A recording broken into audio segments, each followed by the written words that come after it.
How are you? I'm good. Hey, Coach, how you doing? I'm well, Godwin. How are you? I'm good. Thank you for taking the time to be a part of this podcast. I appreciate it. No problem. Anytime. Thank you for inviting me. No problem. So quickly, my first question for you, Nelson, is basically how are you doing with the COVID professionally and personally? Professionally, obviously, it's a little bit frustrating because as a first-year head coach, there's so many things that you want to work on. And having the season come abruptly as it did, and obviously with the negative result we had, it's a little frustrating on the professional side. On the personal side, it's been great. You know, I'm getting a lot more time to spend with my family. I have 3 daughters, 15-year-old, 13-year-old, and a soon-to-be 9-year-old who thinks she's 29. So from that aspect, it's been good, you know. But like anything, as we as football people know that the life of a head coach, it's very time consuming and it takes away a lot from your personal life. So it's kind of been a blessing and a curse at the same time. So that's the conundrum for me. From the professional side, it's been frustrating, but from the personal side, it's great, you know, because your kids will only be young for so long. Yeah. So that's been good to be with them on a daily basis. For sure. So how's the communication been with the team? Have you guys done anything different in the sense of training? What are the different training patterns you guys been doing? Basically, I think everyone around the world is pretty much doing the same thing in regards to, obviously, because of the restrictions on isolation, staying at home, and so forth. We do everything through Zoom. Yeah. We re-engaged as soon as everything happened, maybe a week or 2 after. We were having some Zoom meetings. But like anything, it's about keeping it fresh. So we took a little bit of a break. Then I reintroduced it again. We as the staff figured we'd go back into it and work on it, because one of the hardest parts, one of the things you want to avoid is that it becomes monotonous and boring. It's 4 o'clock. Just to make sure that you're keeping guys engaged, and especially for those who are here or live on their own that don't have family. Yeah. It can be, there's a mental aspect that I think is very important to keep them engaged. And even if we only meet, I'd say an hour or 2 a day. So what we do, let me go back. So 3 times a week we'll do fitness. So Monday, Wednesday, and Friday we'll do some sort of fitness regimen with our sports performance coach. Yeah. Then Tuesday and Thursday we go over tactics. So we'll go over some PowerPoints that we have, just trying to refresh and keep guys involved. So we do that. But more than anything is trying to help on the mental side. You know, it could be tough if you're on your own, just dealing with all this. So just keep them engaged, not give them too much, but at the same time knowing that, hey, if we meet for an hour and a half a day, that will kind of, you know, like those endorphins going and give them some energy and look forward to the next day. So that's kind of the idea behind everything. Yeah, that's awesome. Thank you, Coach.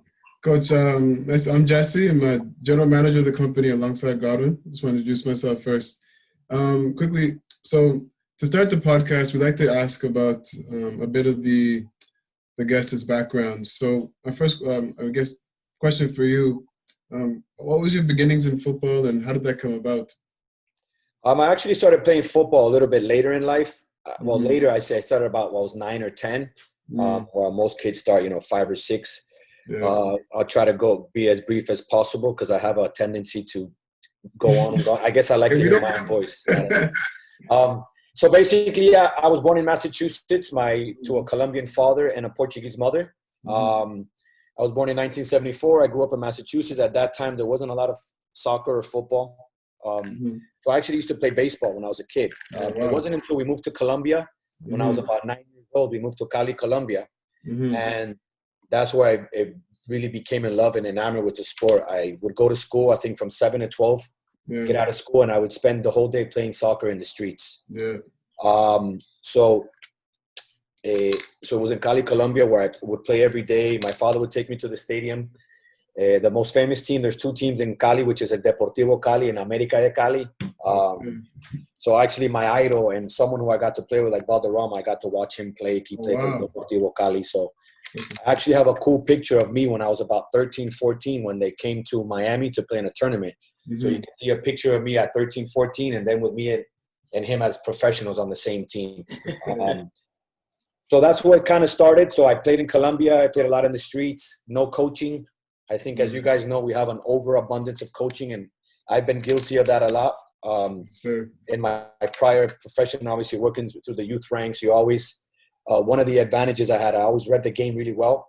Yeah. So in trying to help your player, you're trying to, and sorry, I'm going off topic, but as a coach, you're always looking to see how you can help players. And the best way you can help players is by letting them fail. Yeah. Sorry. Because that's the only way they're going to learn, right? Yeah. It's like that old adage when you have a kid, you say, okay, like when you have your first child, every time they fall down, you run and sprint and pick them up. Are you okay, right? So my first kid, like, don't touch this, don't do that. My second kid, like, don't. By the third one, like, okay, touch it. And if you burn your hand, like, okay, I told you to touch it, you know? So those are the things in football that I think we're lacking nowadays, is that we've lost a little bit, or players have lost the ability to express themselves, because everything has become so robotic in football. But that's just the demands. At least from a technical and fundamental standpoint, you have to let players make mistakes, because they have to figure it out on their own. If you're constantly coaching them and over-coaching them, then they never develop the mechanism of how to deal with stress or making the wrong decision. So growing up, I played soccer in Colombia, like I previously stated. Then I came back to the States. I started to develop. I got a lot better. I was technically and fundamentally, I was probably more advanced than most kids my age. So I, like, back then there was no DA. You would play on your state team. I played on the state team.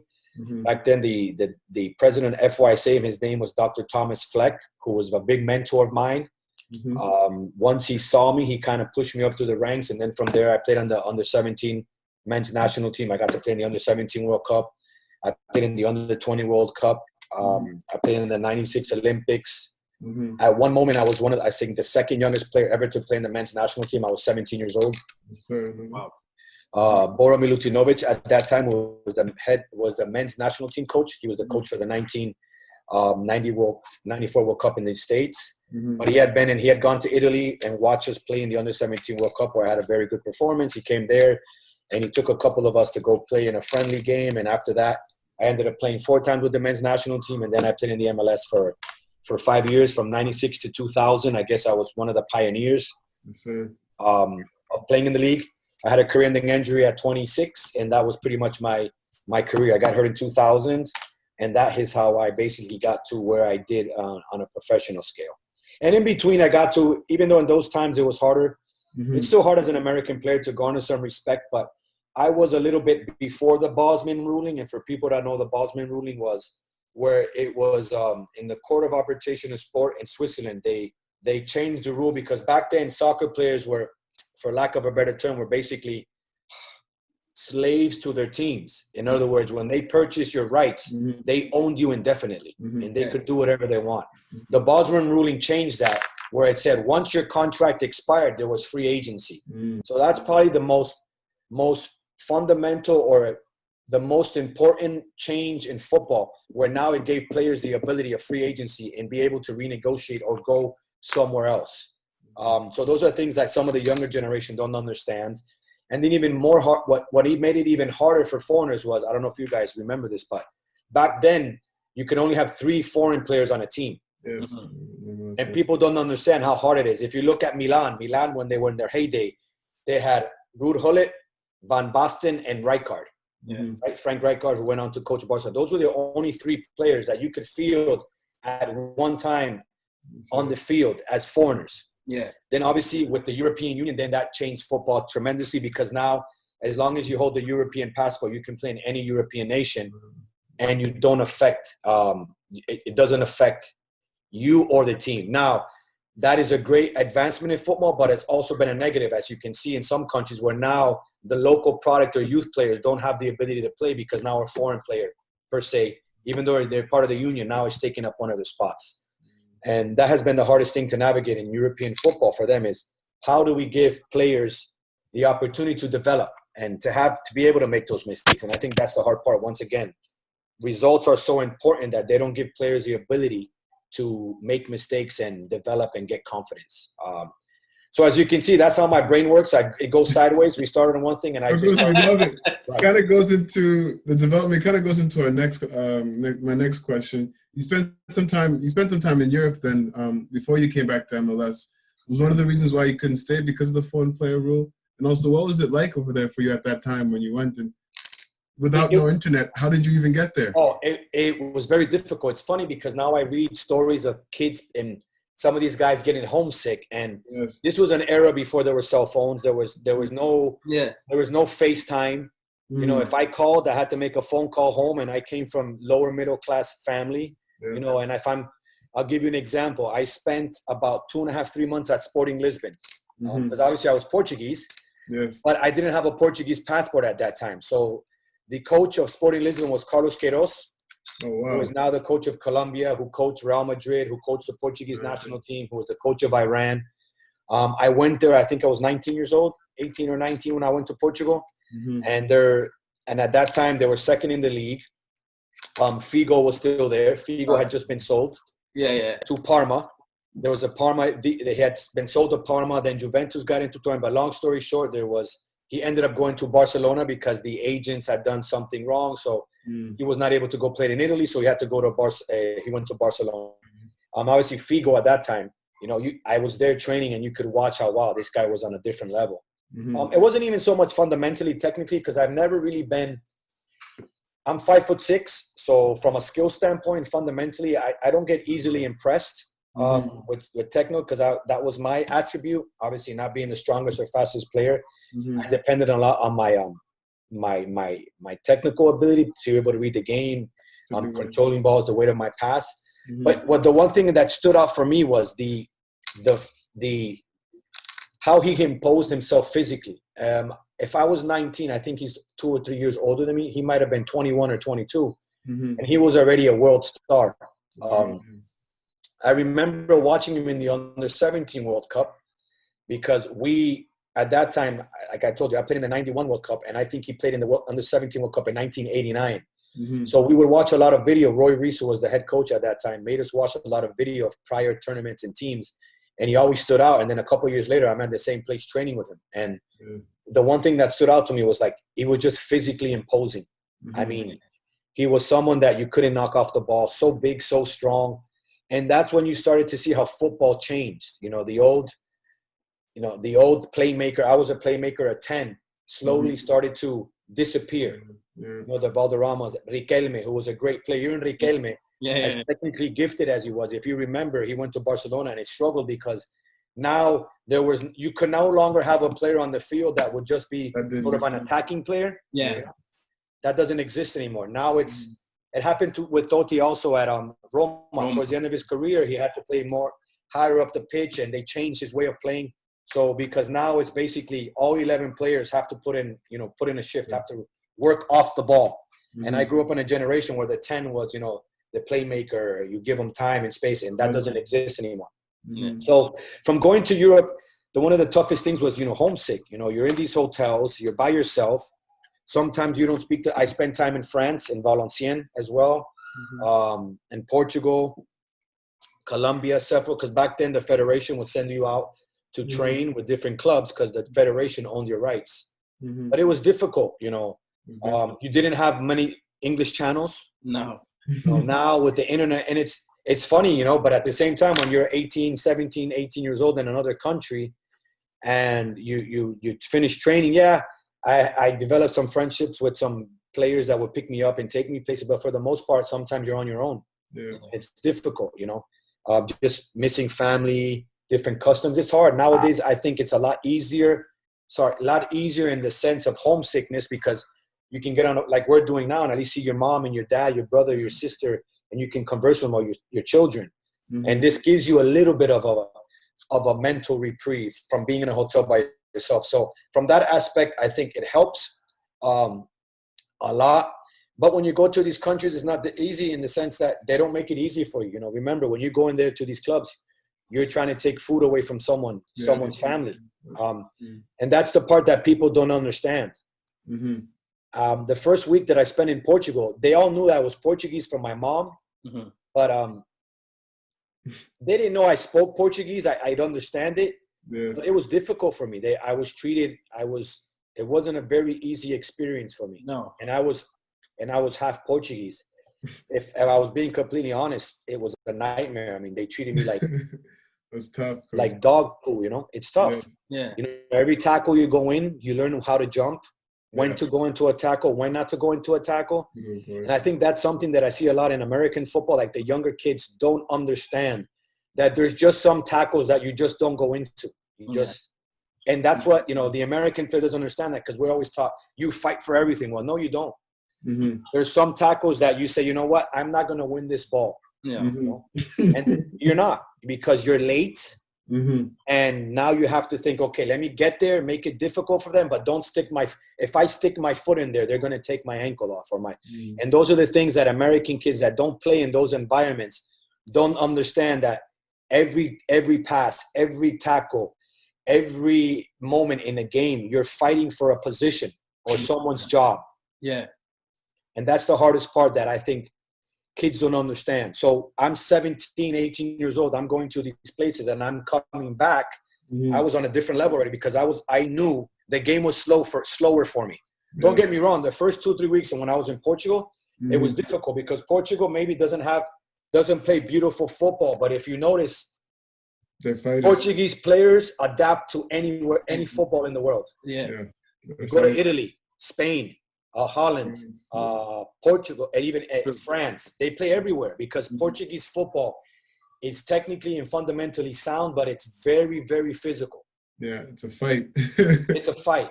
And that's why these players like the Ronaldos, the Figos, the Rui Costa, all these guys that played, for example, for Parma, and Victor Baía, the goalkeeper, Fernando Couto, what was his name? Deco. Yeah, it's just on and on and on. Yeah, you know, these guys, then you go to Carvalho after, when Mourinho comes in, he brings all these guys that can play. Yes, you know, they can play anywhere, because it's very physical. Just to give you an example, a good little story.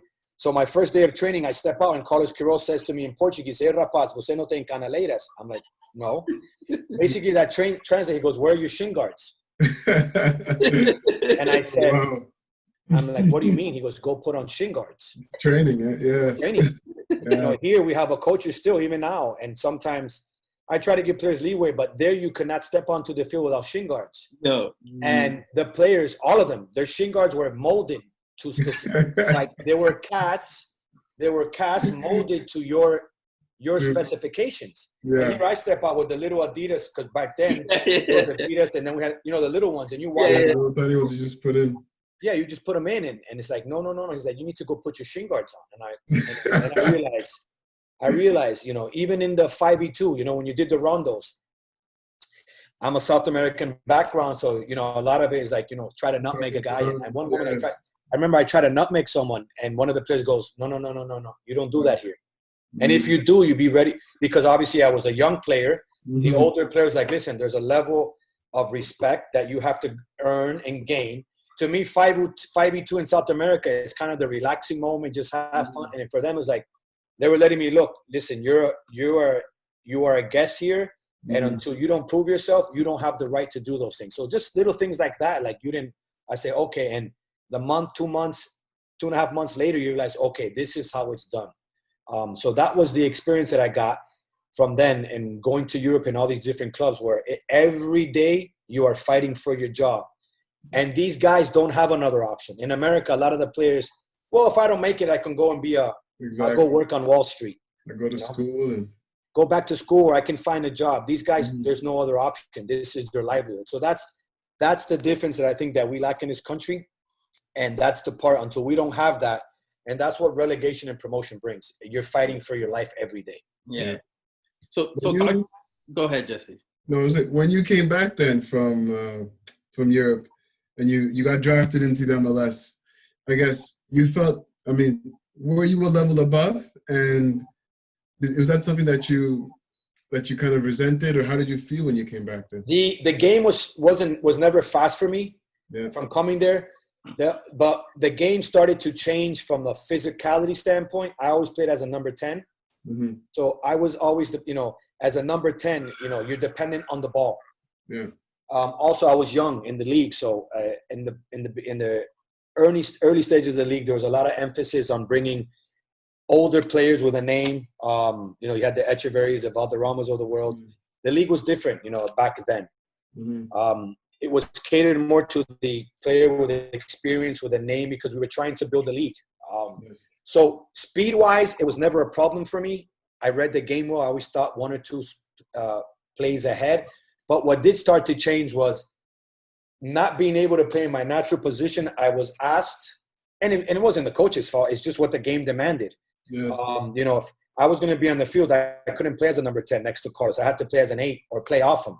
And then the defensive requirements that I needed to do were a lot more than what I was used to, or maybe even possibly capable of doing. You know, that's when, you know, you looked at Zidane and those guys, they were box-to-box midfielders, you know.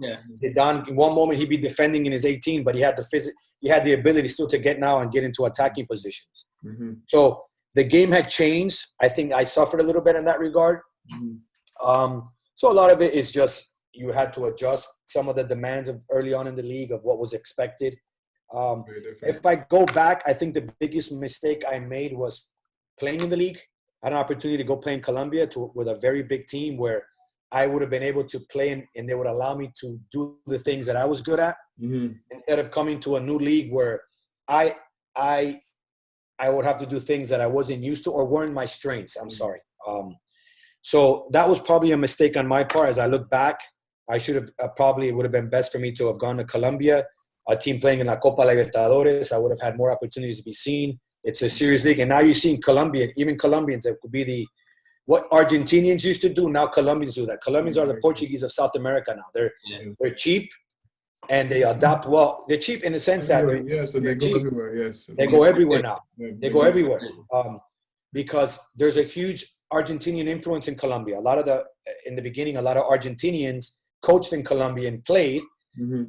And they noticed, hey, this is a factory here, a gold mine. We can take players from here who are technically and fundamentally very sound, and we can sell them to Europe. And now Colombians are everywhere as well, you know. They're playing in some of the highest level teams. So that was probably the hardest part for me, was playing and not having the ability to have the freedom to do the things that I was good at, you know. So, but once again, football, I think I grew up in an era of watching football in the 70s and the early 80s, where it was very, you know, number 10 based. You play with an attacking midfielder. You know, he would go and sit and put pressure. But once the ball left his zone, he wasn't asked to chase players back into the box. And that's where I struggled defensively, if you know, being completely honest. Nelson, talk to me about the mindset you have to have in order to play at a high elite pro level, or even like hearing about your journey and the challenges that you face. You know, what's the mindset that you have to have, the mentality? You have to have very thick skin. For me, at a very young age, I was really highly touted. I would go to a lot of these international tournaments. I got to play against Alessandro Del Piero. I'm just trying to think of guys. Marcelo Gallardo, Juan Sebastián Verón. A lot of big international tournaments. I got to play in a Toulon tournament, as now is like one of the – back then it was going, but now it's like the world's elite U23 tournament.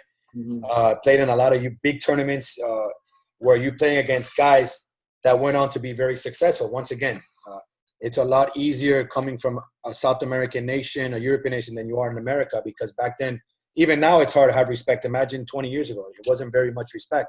I would go to a lot of these tournaments and I would stand out, but never had the same value because, oh, he's Argentinian, he's American, so he's worth – I could do the same things they did, but they were worth $20 million. I was worth $10,000, just as an example. Yeah. The hardest part is that you have to have thick skin. You grow up in an environment where every day of my life, I never played soccer in college. So I was constantly training with professional teams or playing with you. When I would play in local teams at home, I would play always with men's teams. So my father, at a very young age, would force me to play with men. And once again, you learn timing, like when to jump, how to protect yourself. You know, South Americans are very aggressive.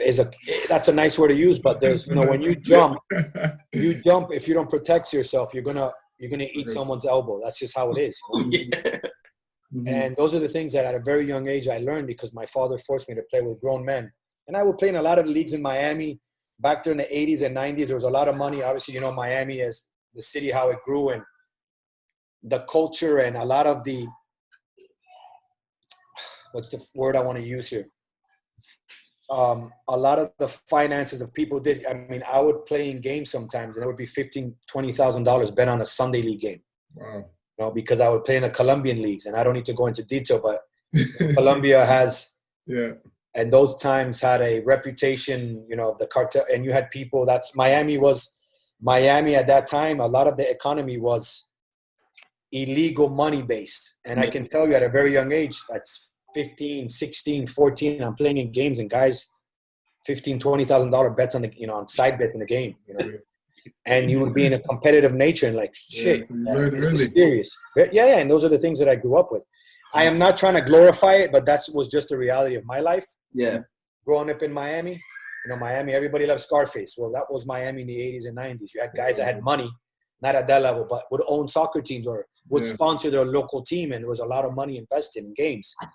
So you learned the importance of competing and understanding that, you know, it wasn't just for fun. People forget that when you get to those levels, a lot of the fun is eliminated. Now it's a job. Yeah. And the hardest part is for people to understand that every day you have to compete. And that is something that lacks. For example, in youth soccer in America, you have kids that play in a DA, and a lot of them are good players, but a lot of them are also pampered because their parents can afford to put them in a DA program. Well, guess what? In our countries, you can be in you might be in the team 1 year, and the next year, if you don't make the grade, you're gone, and they bring someone else that takes your position. So I grew up with my life was a constant tryout. Yeah. And those are the things that the stresses that a lot of young kids can't handle as they get older, I would say. Coach, I had a question. It's a bit of a side question. So I watch a lot of South American football. Why don't Colombian clubs perform well in the Libertadores? Well, because like anything, the problem with the Colombian player is there's a very select few. It has a lot of talent, but of all you still have in South America, you still have Colombia, I know Colombia has won the Libertadores 2 times, right?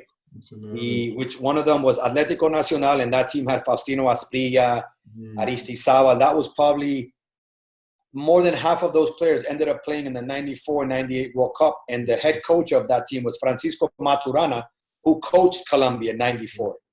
Big hair. He kind of revolutionized soccer at that time in South America, where he was the Barcelona before the Barcelona existed, in the sense that Colombia was a possession-based team, but it was a little different in the sense that Colombia was comfortable with maintaining possession, but if they took 20 passes in their own half, they were fine. If you go back 1998, 1990, the first World Cup, Colombia gets eliminated because René Higuita receives a pass from Luis Carlos Perea in his own half, and Higuita tries to do what he does, and Roger Milla steals the ball.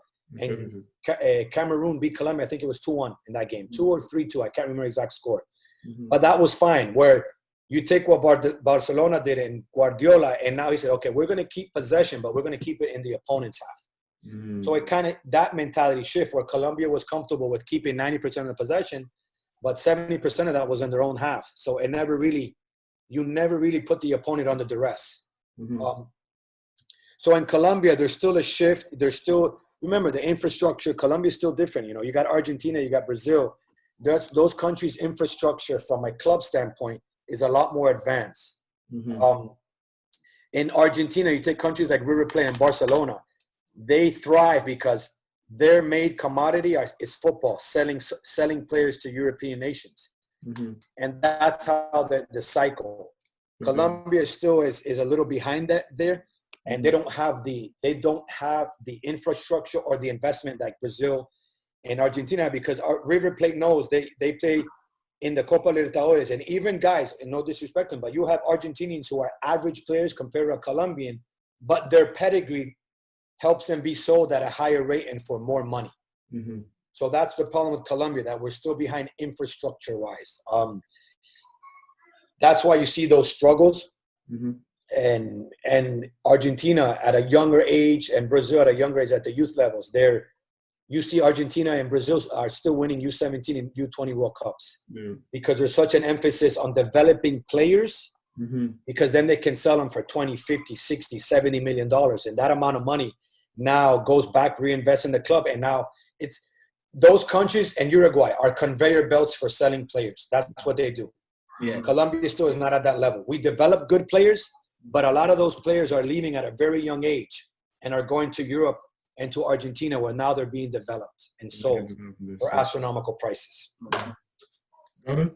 Yeah, yes. So, Nelson, talk to me about the transition from you becoming, from a player to a manager. How was that transition? For me, it was a little different because I got hurt at 25/26. I became angry with the game. I got hurt I told you, in July of 25th of 2000, my contract expired that year. So once my contract expired, I pretty much was on my own to figure out what was next. I rehabbed, I had surgery. I never was the same. So for several years, I was away from the game and I focused on youth football. What youth football did bring to me was teaching the game. I'm learning. I'm saying, and this is the mistake I see a lot in youth soccer, is coaches have all these ideas, but they don't know how to teach it in a training session. Yeah. And that's the one part that's helped me, where if you have a problem, how do you develop a session that convey what you're trying to tell them? At the higher levels, you can at one moment be playing in a 4-2-3-1, and you might be chasing the game, and you have to say, all right, guys, let's go to a back three, and we go to a 3-4-3. And players can kind of understand that, even though sometimes you need to teach that. At the youth level, it's babies. You have to teach them everything, show them everything, because telling them is not enough. So from that standpoint, it gave me the ability to understand, okay, how to formulate a training session and how to teach it. If you see some of the best coaches in the world, where they start off, like you use Guardiola, a lot of his ideas, he started with the Barcelona B team. Remember, he took over and he was able to implement his ideas, his philosophies, where results sometimes aren't the most important thing. Because when you're in La Masia, which Johan Cruyff started, it's very important is every team plays the same way. And it gives time. And even Zidane, if you remember, Zidane first head coaching job was with the Castilla, U23. Yeah. So they're able to develop their ideas, their concepts, and bring up players and see what works and doesn't work without the stresses of you have to win every game. And that's what the modern game of football does, where a lot of coaches, and it's very prevalent in the Premier League, they don't give time. Guys don't have times to implement their ideas or philosophies. No. And that's tough, because you have to people have to understand that Jurgen Klopp is the best example. It's taken Jurgen Klopp 4 years to get to where he is today. Yeah. Right? 4 years of mistakes. Some players don't fit the player profiles, 1. 2, the players that are there don't fit the system, how you get them to work and how you want to play. But I think Jurgen Klopp is the example where 4 years later, he finally has the players that he needs that have the correct player profile to do what he wants to do. Now, those big spending teams like Man City, Jurgen Klopp, they buy what they need. They don't need to develop players. They don't. Now, is it an advantage to bring a player in? Yes, because it helps from an economic stand base. But Guardiola's first year, remember, he had to adapt to the Premier League because he had his philosophy how to attack, but they always were very suspect on a counterattack. Yeah. And that's where he started bringing players like Aymeric Laporte, who's very important to his system. He brings in Kyle Walker also. And now he's getting the players he needs that fit the profile the way he wants to play. That's true.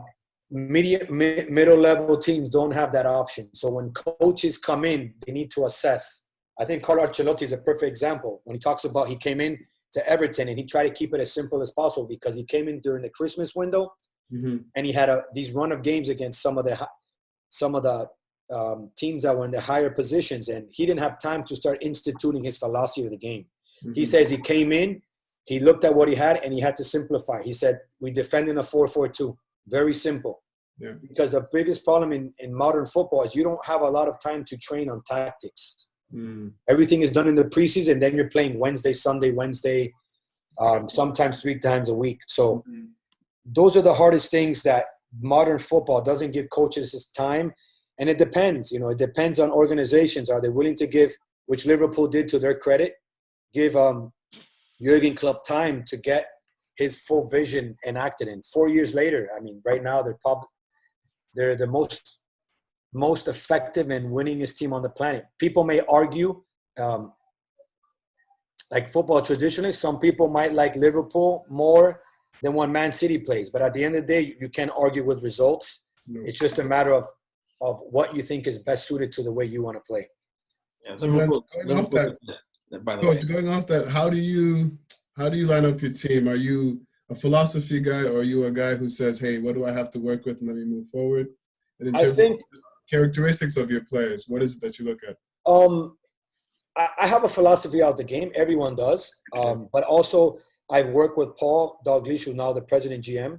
I worked with him for 2 years, and part of the reason why I was offered the opportunity is that we are trying to develop what we call the Miami FC way, a system of play that in the long term doesn't change. And what do I mean by that?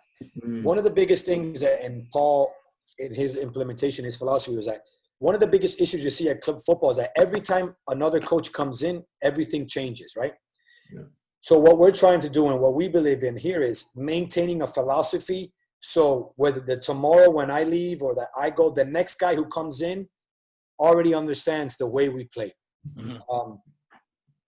So a lot of the philosophy that I have has to be curtailed at times and focus more on what the club wants to do. And this is, we have a style of play. We are very high tempo. We are a transition-based team. I think if you were to ask this question, if you look at Liverpool, you would say that Liverpool is more a transition-based team more than a possession-based team. This is true. While Man City is a possession-based team, right? Which Man City tries to control the game by territory and with the ball. While Liverpool is comfortable with you having the ball and pressing you high up the pitch and looking for those moments where they win the ball, and that's the shortest route to goal for them. Once again, it's just a matter of opinion. There's different ways of playing football. Man City, once again, possession-based, possession/positionally based, because the system is very important for Guardiola. If you look players, you always hear, I don't know if you've ever seen the famous interview of Thierry Henry, where he talks about, Guardiola used to tell me, stay on the sideline, stay high. Once the ball comes into your zone, now you're free to move. There's a moment in a game, he tells a story where he decides to come inside to get the ball. He dribbles and scores a goal. He celebrates and he's happy. And at halftime, Terry, you're off, and so you're coming into the game. And Terry's like, wait, I just scored a goal. And long story short, Thierry Henry says, but Guardiola says, but you didn't do what I told you to do. Yeah. So for Guardiola, the system is more important sometimes than the players. And the only player that had freedom was really Messi. Messi was the only player that was allowed freedom to do what he had to do, but everyone else had to be in a certain spot. So those are the things that kind of evolved in football, is they don't give coaches enough time. And every time they do switch coaches, you see the system, the style changes. Then there's players coming in, players going out. And that's the thing that we're trying to avoid. It's our first year in the USL, so obviously there's going to be a little bit of growing pains. But we're trying to maintain a system of play that will supersede whoever the coaches is in the long term, and we look to bring in players of the profile that fit in the system of how we want to play. You could be a very good player, but you might not be the correct profile for the way we want to play, and that's something that we look for in players, bringing in players that fit our system, not us having to change our system for players. How do you want to play then, Coach, if I may ask? Like I said, we are a transition-based team. Out the back? Yeah. We look to high press the opponent. We look to put the opponent under duress. And just we believe that games are won and lost in the moment of transition. If I ask then, this is always my question to ask coaches. Do you prefer a defensive midfielder who is ball dominant or one who is defensively minded? So are you saying, would I prefer a Conte or what? Andre Pirlo. But Conte at Chelsea plays in the 8. He roams around. Would you take Jorginho, or would you take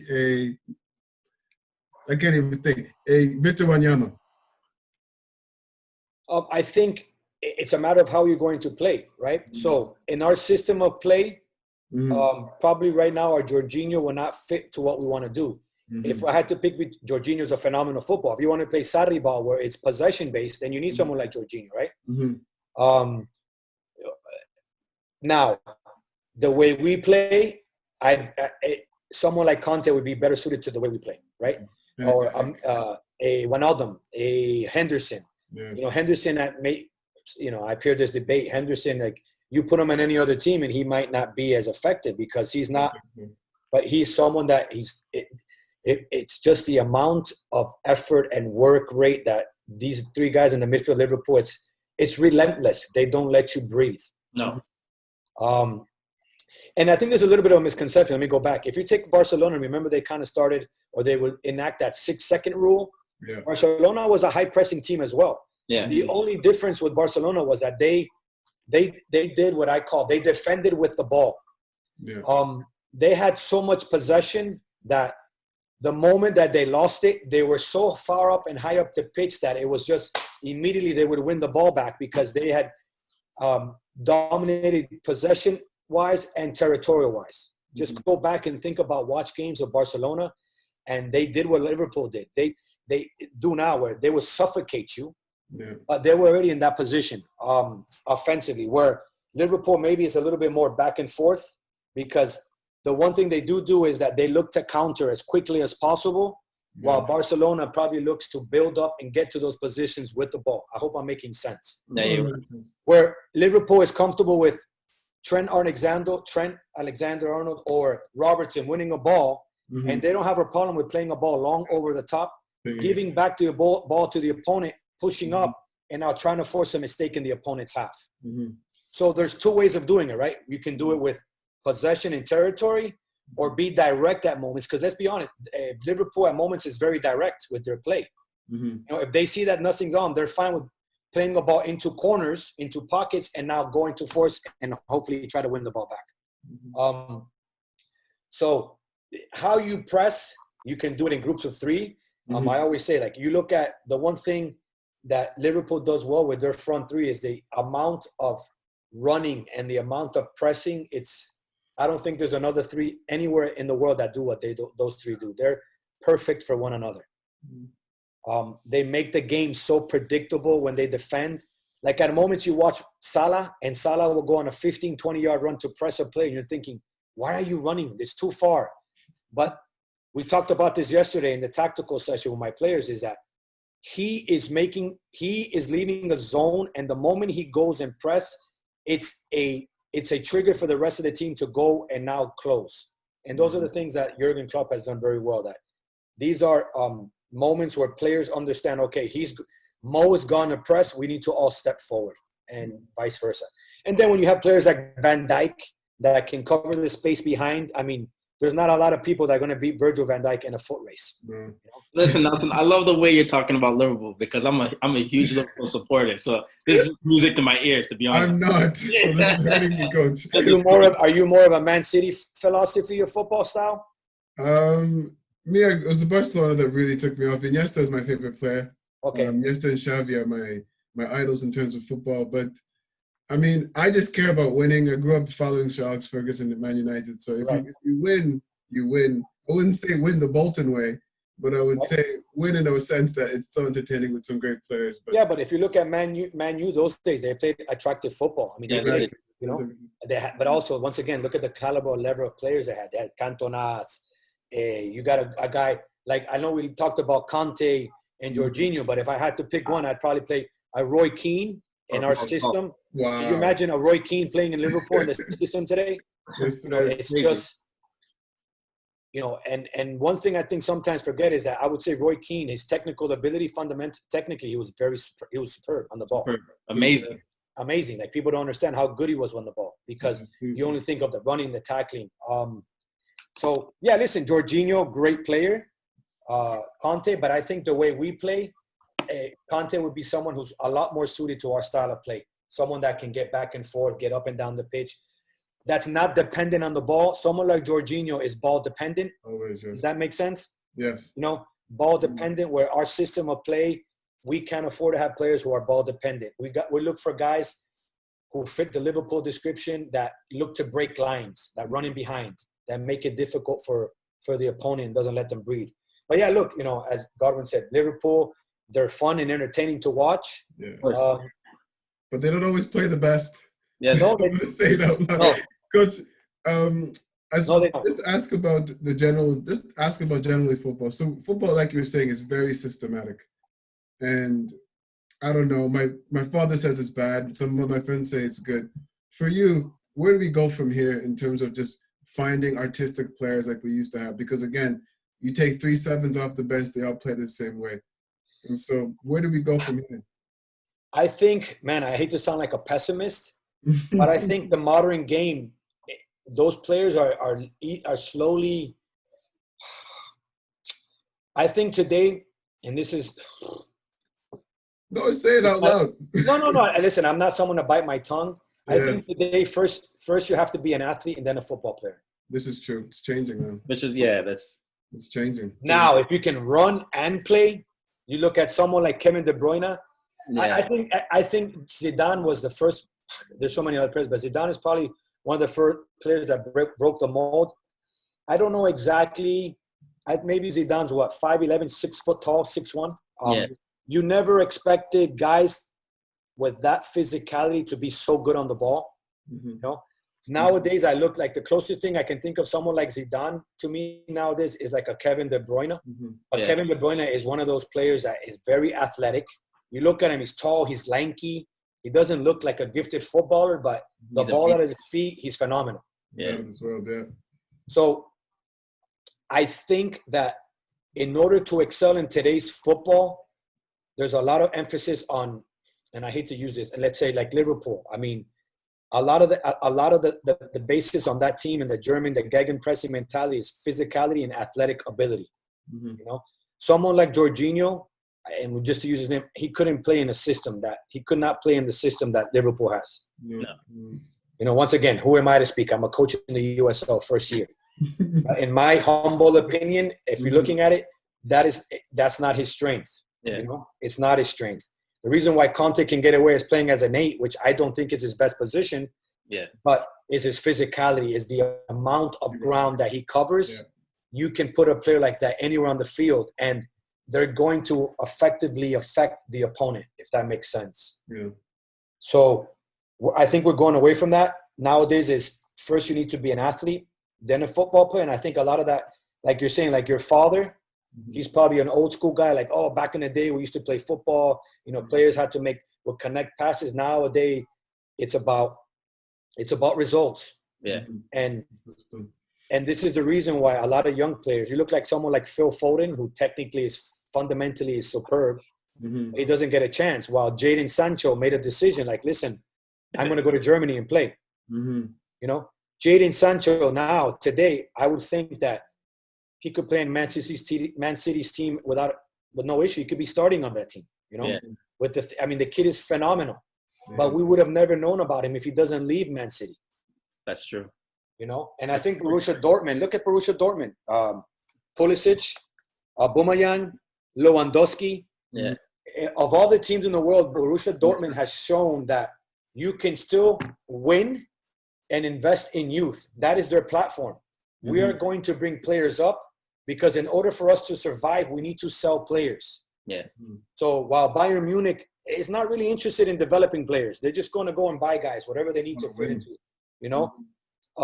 But they've changed a little bit. If you look at Alphonse Davies, which was a great purchase for them, someone from Canada who played in the MLS, they took a chance on. And nowadays, I would beg to differ. Like, he's probably one of the best left backs in the world. I think so.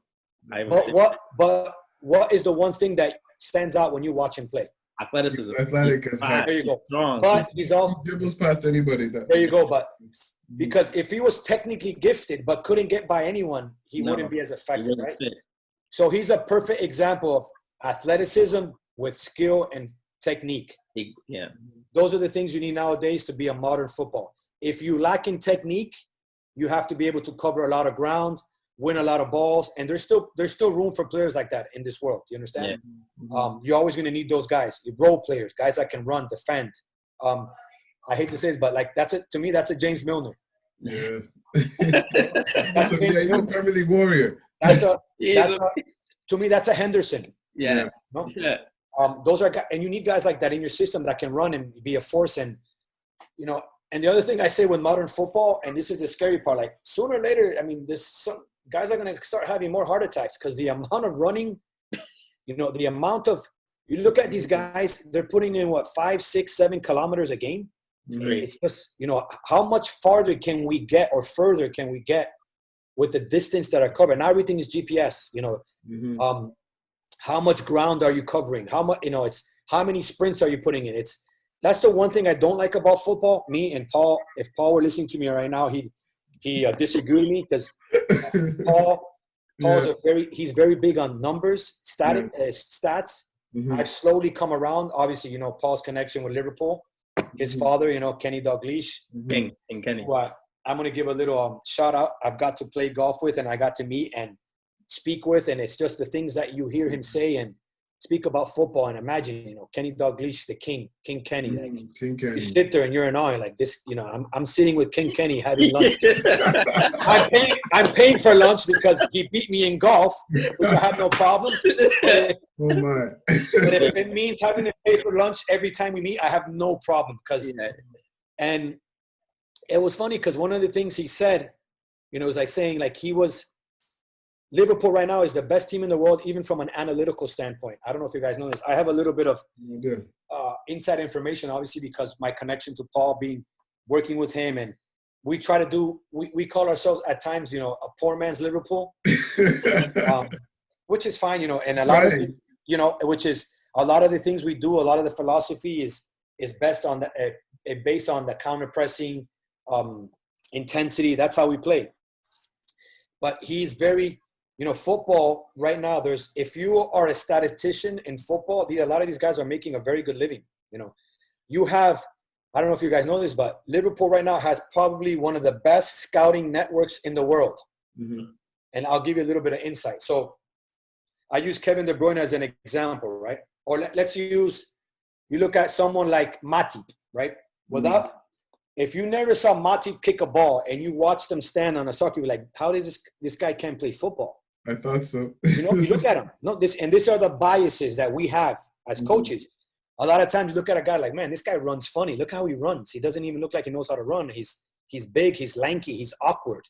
What they've done and Liverpool done is that they've taken out the bias with players. Now because our eyes can sometimes lie to us, right? You just look at a guy and you're like, how is this guy professional? How is he playing for Chelsea? How does he play for Liverpool? Because there's intangibles that you don't see every day on a training pitch. Like, he might not be the most technically gifted player, but the amount of work rate and the running and the closing and the pressing that he does supersedes everything else that you would think that you need in a footballer. Not everyone can be Dani Alves down the right flank, you know? Not everyone can be David Alaba, who can go down and cross the ball, or Marcelo. Those are exceptions to the rules. But they've gotten so much analytical data. Now they can literally look at players, and without even watching video, they'll just look at his pass completion, right? And are you guys familiar with the XG, XN format or modules that you use in Europe? Yes, I've seen it. Right, so now like XG is expected goals. Yeah.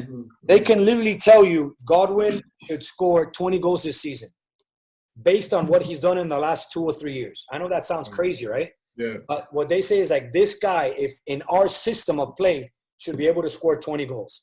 Now, I know just because obviously we use Liverpool as an example. Mo Salah, at times when you watch him play, can be one of the most frustrating players you ever watch. This is true. Well, he might touch the ball 20 times and he might lose it, 14, 15? This is true. But when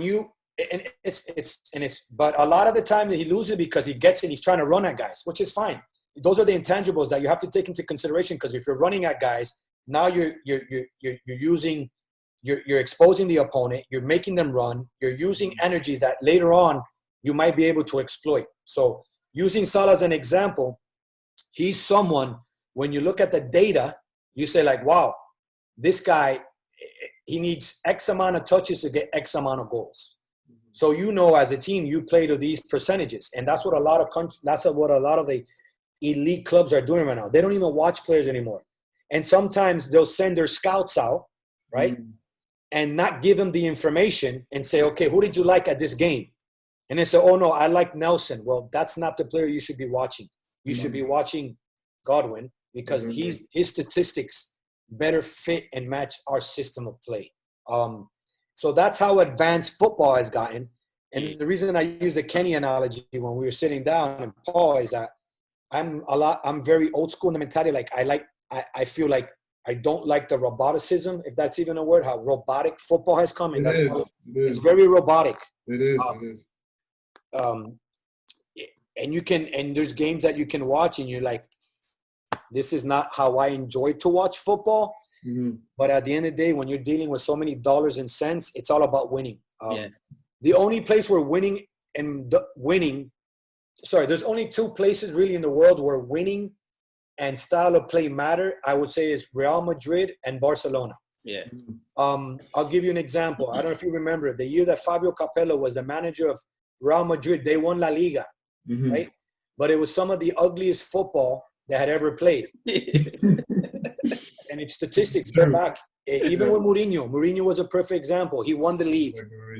And he touts about, everybody talks about my team is defensive, but they scored the most goals the year they won. They did, They scored the most goals, the most points in history in La Liga. Yeah. But no one enjoyed it because it was a very pragmatic style of football. And they would kill you on the counter, That's Mourinho style football. I'm not saying it's wrong. He was effective and he won. If you go back to when Inter won the Champions League and Porto, it was a counter-attacking, sit back, park the bus, park the plane, whatever you want to call it. Loved it. Yeah. But it was effective. It's like we're going to exploit our opponent's weaknesses. Yeah. So sit, defend. But the moment that we have a chance to counter, if you go back and you can watch videos of him and the players talking about the year that Inter won and Barcelona, and he made it very clear. Like when we defend like our life depends on it. And when we win the ball, we attack like our life depends on it, right? Yeah. So Real Madrid, Barcelona are the two places where you have to play attractive football and win. If you don't, you don't last. And that's why I said Capello. He won the league. He was ousted the next year because it wasn't what they enjoyed. Barcelona, you look at Valverde. When they let him go, he was first in La Liga, right? He had the bad result in that, what was in the where they lost to Atletico Madrid. What tournament was that? The club Copa del Rey? No, was a Copa del Rey, but they played it in a foreign country. Yeah, it was in Saudi Arabia. Yeah. Correct. No, it was the Super Cup. Super Cup. And Real Madrid was there too. Everyone played. He lost against Atletico Madrid and they cut his head off. Yeah. And he was still first in La Liga. Yeah, I remember. And a lot of the pushback that he got was he changed the system to a 4-4-2. They became a little bit more defensive-minded in the sense. I don't want to say defensive-minded because I think Guardiola doesn't get a lot of credit in his system. They defend well, but once again, they defend what I call with the ball. Yeah. Valverde came in, doesn't have the same level of players that he had. The Iniestas, you literally can give Iniesta and Xavi the ball and Busquets at that time and whoever. They wouldn't lose the ball. You know. So they're gradually and they're killing you with possession, but at the same time, slowly but surely, they're gaining territory and they're moving up. Mm-hmm. And you watch a lot of their games, and there was moments Piqué, Puyol, they were in the opponent's half of the half. Mm-hmm. So there's, the front. Most of the players are in the 18, and Piqué and Puyol and Abidal, Dani Alves, they're almost. If you're splitting in half of the half, how do you get out of that? Exactly. If you're an opponent, how do you get through that? And that's how they suffocated you, That's so those are the things, and I'm sorry, when we speak about football, I have such a passion for it. No, it's good. We love it. I love it. Keep going. But the one thing I always pride myself is that I don't claim to know everything. And I think, and it also resonates with players. I think if you're a coach that comes in and you're so, look, there's things that we have in Miami FC that are non-negotiable. Mm-hmm. And the one thing that there's no negotiating is work rate, and work rate. Yeah. You have to be able to run. Mm-hmm. If you can't run, you cannot play in our team, in our system. It's simple as that. Mm-hmm. Because we are not going to change our system for any player. Yeah. Now, if we had Lionel Messi, maybe we have that. but But look around the world of all the teams, even like Guardiola now, he's never he doesn't. There's not one player in his system of play right now that has the freedom that Messi had when he played at Barcelona. Messi was the exception to the rule, and he'll tell you that. But even now, like, if you look at Guardiola, his system of play is a 4-3-3, but he plays with his two fullbacks inside. They don't overlap anymore because he plays with two wide wingers, right? So he'll play when Sane was healthy. He played with Sane, Raheem Sterling, Mahrez, and then you have De Bruyne, Bernardo Silva, and David Silva, who kind of play as 8/10s, who penetrate and break lines from the inside of the field. More what we like to call in the inside channels. And now the importance of the system is Raheem Sterling, Mahrez, and Sane, and those guys. Their job is to create the width and pin their opponent's fullbacks, because now the opponent fullback have to make a decision. If I stay wide, now I can penetrate to the inside. So it's basically a game of cat and mouse. So his system is, believe it or not, is very rigid. It's what we call positional football. Stay in your place, be where you're supposed to be at all times, because the moment we have the ball, we can spread the opponent. But then when we lose it, we're already in the correct spots that we can immediately go and counter press and win the ball back. And I think those are the things that people don't understand. That Guardiola, he is a tactician mastermind, but he has taken everything into perspective. I'm going to attack, but at the same time, you understand, like boxing, right? You can be an offensive boxer, but every time I throw a punch, what am I basically doing to myself? I'm exposing myself, right? And if I fight someone that is just as quick or quicker than me, and I throw a punch and I'm being aggressive, well, if he counter punches, I've left myself exposed. And that's football. It doesn't matter what you do. When you attack, if you throw numbers into the attack, somewhere you're leaving yourself exposed. What you're trying to do is limit the danger when you leave yourself exposed. So what the Argentinian system used to do, they used to do what, and they made the word famous, Bilardo. I don't know if you guys know who Dr. Bilardo was, who was the coach. He's the one that won the 86 World Cup. And he's probably one of the guys where the word professional foul comes into place. So what would they do? Back in the old days, they would attack, and as soon as you beat, foul, kill the play, everyone drops, drop, sit, bunker in, and now we start again, right? And that's when football, if you go back and you watch football 20 years ago, which you look now and you think, man, how it's changed. Back then, and I think Jurgen Klinsmann was one of the first ones that used to say, why are we dropping off 20 yards to defend when we can go and press the opponent now and win it in their half? And I think Jurgen Klinsmann doesn't get a lot of credit for that, because remember, he's the one that started that golden generation of Germany. Not when they won the World Cup, because they got pretty far and then they won it in Brazil. But a lot of those, he invested a lot in the youth player. And I remember reading an article, and he used to say, back in the old day, and it was the same day, like as soon as we lost the ball, we were always told, okay, retreat, drop into your zone, sit there, which is what, and no, now it's like, why do we want to go 20 yards back into our field and defend in our field? Because the deeper we get, we are allowing the opponent to get closer to our goal, correct? This is true. Right? Because that's the one thing about Italians, are famous for defending. I mean, if you give an Italian team, if they go up 1-0, it's over. It's a wrap. They're done. Juventus. Okay, Juventus. Who was it? Was it Marcelo Lippi? Who was the coach? It was it Lippi, that was the coach of Italy when they won it. And there's a word in Italy called catenaccio, which basically kind of stands for counterattack. Now that was actually invented by an Austrian coach. I forgot his name, but it was pretty much reinvented in Italy. Where in Italy they always say, if we defend well, we'll always have a chance to win. Once again, that's a different way of looking at football. But they're mentalized, because they're saying if we defend well, we'll get our chances. Chances will come. Now, like I said, I've played against a lot of Italian teams at the youth level, international level, and even from a young age, you're like the amount of how they would defend like their life depended on it. And that's something that's ingrained at a very young age. But that's something they did well. But, I think Jurgen Klinsmann doesn't get credit for, he's one of the first guys that used to say, why are we dropping? If we can go and press and win the ball there, now it's only 1 or 2 passes and we're in a goal scoring opportunity.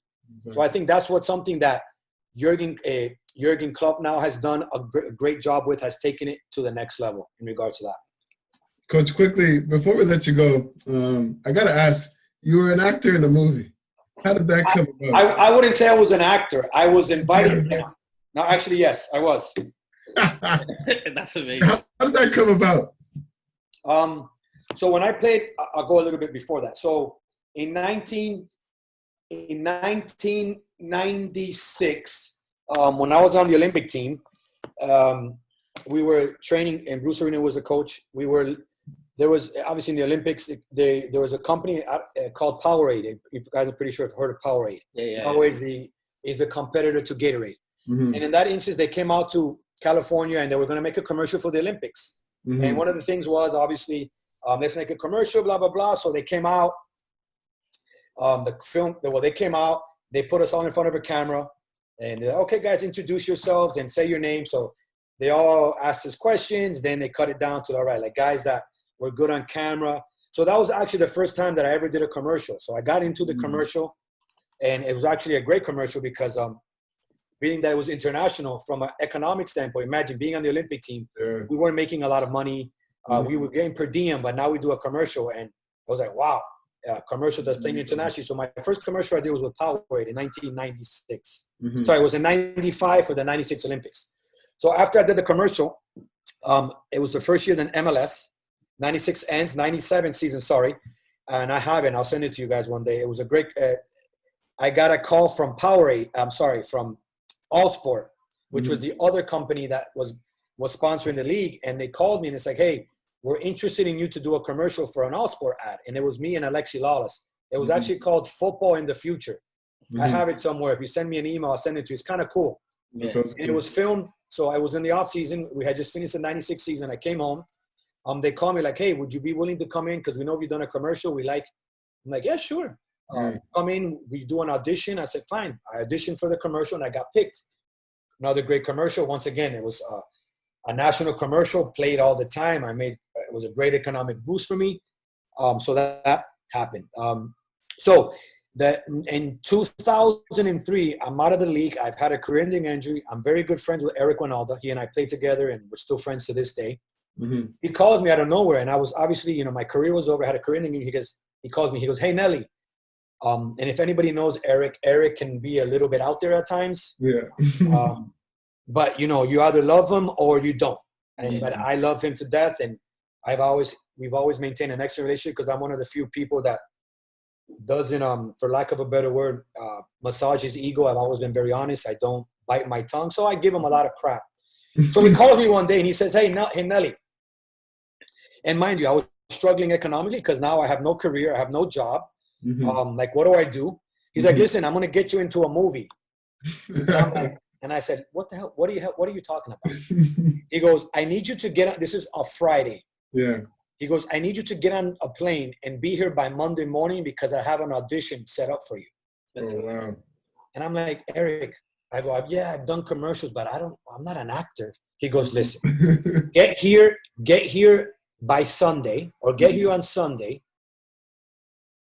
I'm going to introduce you to the writer and the director. Mm-hmm. And, and I got a good personality, I'm outgoing. Yeah. I'm a Leo, so I always have to make the attention. I always have to be the center of attention. It's part of my ego. It's just how I am, So he's like, you're going to hang out with them. You're going to make them laugh. You're going to make inappropriate jokes because me and I were very inappropriate. He goes, they're going to fall in love with you and they're going to put you in the movie somehow. I'm like, Eric, man, I don't, right now, I'm struggling. I haven't played in X amount of years. Mm-hmm. I still, I just can't get up and just go somewhere. He goes, you can stay in my house. Mm-hmm. I go, okay. So I fly there. I don't know if you guys, you're younger than I am, obviously a little bit younger, but there's a famous movie called Rudy. Yes. And Hoosiers. Yeah.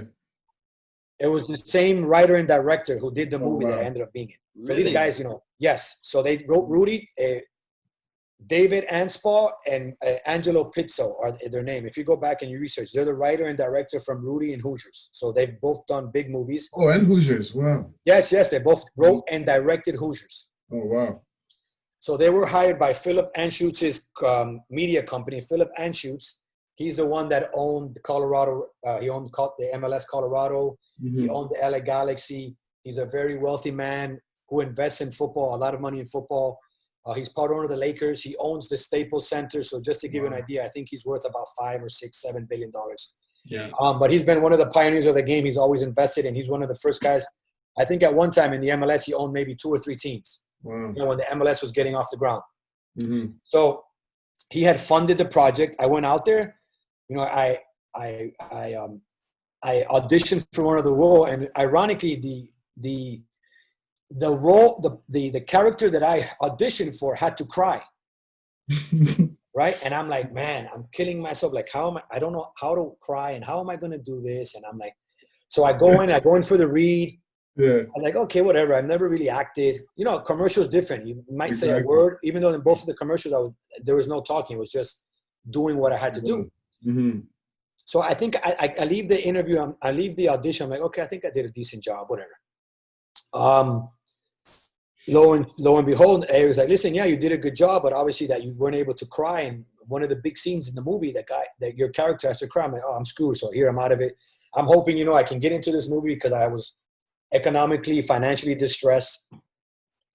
So whatever, after that happened, a couple months later, like, listen, Nelly, you're in the movie. You're not going to play that role, but we're going to give you another role. I'm like, wow. Shit, I'm happy. But here's the funny part about the whole story, right? So we get to that day, and so I got another role. My role had less lines, but I was in the movie. And if you ever seen the movie, I'm in 90% of the film. Mm-hmm. It's an ensemble. Some moments, some of my lines are in there, but a lot of my lines got cut out because at the end of the day, when they cut the movie, they always cut it around the big stars. And in our movie was Gerard Butler. I think you guys know who he is, who did 300. Yeah. Who's a big movie star now. Patrick Stewart was in it, even though I didn't get to meet him, but he did other stuff. Wes Bentley, who did American Beauty and Ghost Rider. There was a lot of big names in the movie. And the only 2 real soccer players was me and John Harkes. We were both in the actual movie, and we were in most of the filming. So we get to the scene, right? The famous scene where I couldn't cry. So I'm like, okay, great. And the person who got my role, his name is Louis Mandalar, and he's in My Big Fat Greek Wedding. I don't know if yeah. So he's the brother. Okay. He's the brother in the movie. Yes. Yeah. Right? Great guy. Yeah. Amazing guy. We still talk nowadays via Facebook and so forth. So we get to the famous scene where you have to cry, and they're ready to shoot the scene. And lo and behold, I look over to the corner, and I see Louis, who's ready to perform the scene with Visine in his hand. I'm like, shit. If I would, and I end up losing out on that role, which probably would have been double or triple of what I made. Right? Well, I'm not saying, for God's sakes, if I knew that, I would have put Visine in my eye. I'd be 2 or 3 times making more money than I am now. Maybe got an onion and put it close. Yeah, listen, the tricks of the trade. I'm like thinking. Exactly. So I'm over there, and he's over there performing the scene, and he's putting Visine in his eye. I'm like, that's right. Why didn't I do that? So long story short, experience. Amazing. Nelson, quickly to wrap up, we're gonna play a quick game, Q&A. Okay. I'm gonna take you through 2 names, and you're gonna have to pick which players that you would want on your team, prefer on your team. All right. So we'll start off. Now, just to be clear, when we're talking about, we're not speaking them in hypotheticals. Players that would fit the team that I'm working with right now, correct? No. Just players that in their prime you would take between. Okay. Yeah. Right. Okay. Go. We'll start off. First one, Oliver Kahn or Buffon? Wow. They get harder. I would take a Buffon. Okay. Just because of his longevity. I still go back to that. Remember, it was the 2002 World Cup where Oliver Kahn made that really bad mistake. It was a shot on Ronaldo. I think Ronaldo takes a shot. Kahn saves it, goes to the side, and then Ronaldo taps it in. Yeah. Obviously, listen, it's easy to point on that, but I think if you look at Buffon, all that he's accomplished in the game and still playing, I would take Buffon. Okay. Cannavaro or Puyol? Man, that's a I'm going to go, and just from this perspective, I would take, and to play 2 center backs, I'd probably take Puyol. I don't think Puyol was as refined as Cannavaro on the ball, but his intensity, his aggressiveness, his ability to win balls in the air, I think Cannavaro was a little bit smaller than Puyol, but maybe not smaller, but Puyol's leaping ability and I think Puyol could play in any league in the world, while Cannavaro, he played in Italy and in Spain. Yeah. Like someone like Cannavaro playing in England as a center back, I think might have struggled a little bit, especially in that era with so many long balls. Yeah. I think I would take Puyol just because of his physicality in the air. And I'm thinking too much as a coach. And this is obviously disrespectful to Cannavaro, who won the golden ball. Golden ball. Yeah. Which to me is absurd. I don't understand. Even Maradona was like, how does a center back win the golden ball? You know? Doesn't make sense. No, but anyway, great player in his own right. So obviously, not to discredit him. He's won the World Cup, won the Champions League. Great player. Fair enough. So third question, Andres Pirlo or Xavi Hernandez? Oh, I know. That's Xavi. Xavi? Okay. I'll tell you why. Because Andrea Pirlo was a phenomenal player, right? But if you look at him, you had to make a lot of concessions for him in the way you played. Because if you remember, I think Andrea Pirlo was first at Inter before he went to AC Milan? He was at Inter before, yeah. Okay, and he struggled, right?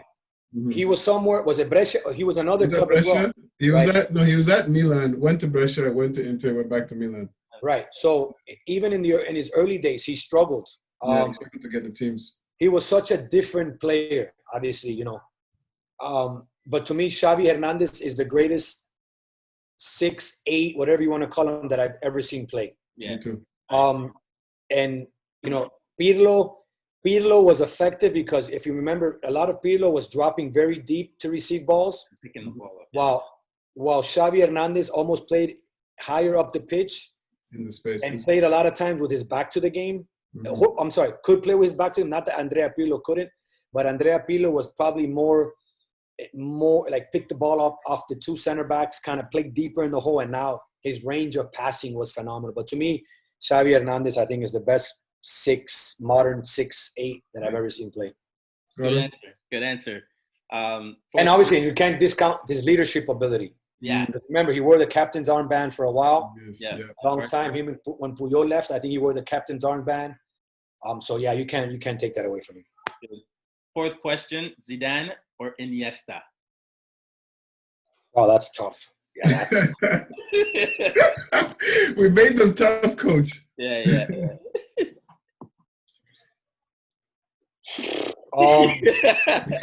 This is a struggle. The reason why I'll tell you why I would pick Zidane. I'm going to tell you why. No, I'm going to tell you why. Because this is the only reason why I'm picking him over Iniesta. Because if you look at Zidane, he was successful in 3 different leagues that he played in. That's the only reason why I'm saying it. Because Iniesta was always comfortable. I mean, we're not counting what he does now in Japan. No disrespect to the Japanese league. But if you look at Zidane, he was successful in France, in Juventus, and at Real Madrid. I think he's won the Champions League with both of those in Spain and in Spain and in Italy, right? That's the only reason I would pick Zidane over him, because Andres Iniesta was always in his comfort zone. He never had to. He always played in what he knew. If that's the only excuse I'm giving, but that's a tough one. But you know what? If you're looking also from a goal standpoint, Zidane's game has a goal scoring element to his that maybe Iniesta was more of an assist player, but Zidane could do both. He could assist and score goals. So maybe that's the only little other tiebreaker. But Iniesta was, give him to me now. I'd take him in a heartbeat. That's a tough one. And the last question is Thierry Henry or Luis Suarez? Is that one's that tough? I'll tell you why. Because in the modern game of football, the way you play, the work rate that Luis Suarez has off the ball, I don't think people appreciate that much. Even when he was at Liverpool, the amount Thierry Henry is a lot more refined, great player in his own right. But if you're looking for someone nowadays, when you want to start counter-pressing from the first player, you take someone like Suarez, right? If you want to play with a winger wide or someone that can come inside, you take Thierry Henry. Overall, technical and just skill-wise and goal-scoring ability, by far, Thierry Henry. But if you people would say, I would ask you two. Who do you think is the most important element of the front three for Liverpool? Firmino. Sadio Mane. I would say Roberto Firmino, because everything starts with Roberto Firmino. I'm saying if you look at everything is dictated by what he does defensively and offensively. He's the one that allows those two guys to do what they do. Yeah. Because Firmino, you know that you can play a ball into Firmino. He's going to hold it up for you, give guys time to get forward. He's also great off the dribble. He can press. He wins balls. You take away Firmino from those. He's the brain of those three up front. True. Makes sense. He is. If you look at him, how he shapes what for me, Mane and Salah are probably the workers, and for me, Firmino's the brain. He's always in the right spot. He can score goals, but a lot of times, a lot of the goals that goal scoring opportunities maybe he doesn't get because he's doing so many other things that allow other guys to be more effective going forward. But yeah, Thierry Henry, phenomenal player. But you're taking Suarez. Maybe I'm a little bit biased because I wasn't a huge Thierry Henry fan, to be honest with you. Yes. I'm not. If I'm going to take a player to play out on the wing, I'd rather take Ronaldo, right? Like the Portuguese Ronaldo nowadays, you know? Perfect. All right, we'll leave it at that then. We'll leave it at that. I would expect you to ask me between Ronaldo and Messi because that's the $25 million That's question. the one we can't ask. It drives too much opinion. We're staying away from that question. I don't see, but to me it doesn't. And this gets me into an argument in my family because my mother's Portuguese. And my father rest in peace, but if my mother was going to have an affair, she'd have it with Ronaldo because I can't say one bad word about him. It's offensive. She's like, how are you picking he goes, how are you picking an Argentinian? He goes, my mom's like, I can see you picking a Colombian because of your father, but how are you picking an Argentine over a Portuguese? Oh, Nelson, I really enjoyed this podcast. Thank you so much for this. We wish you all the best, and hopefully you can get back on the field, and we'll be definitely in touch for sure. No, guys, thank you for the opportunity. I apologize if I went over time, but I don't have much to do nowadays. So we enjoyed it. We loved it. Thank you again. Stay safe, guys. Quickly, off the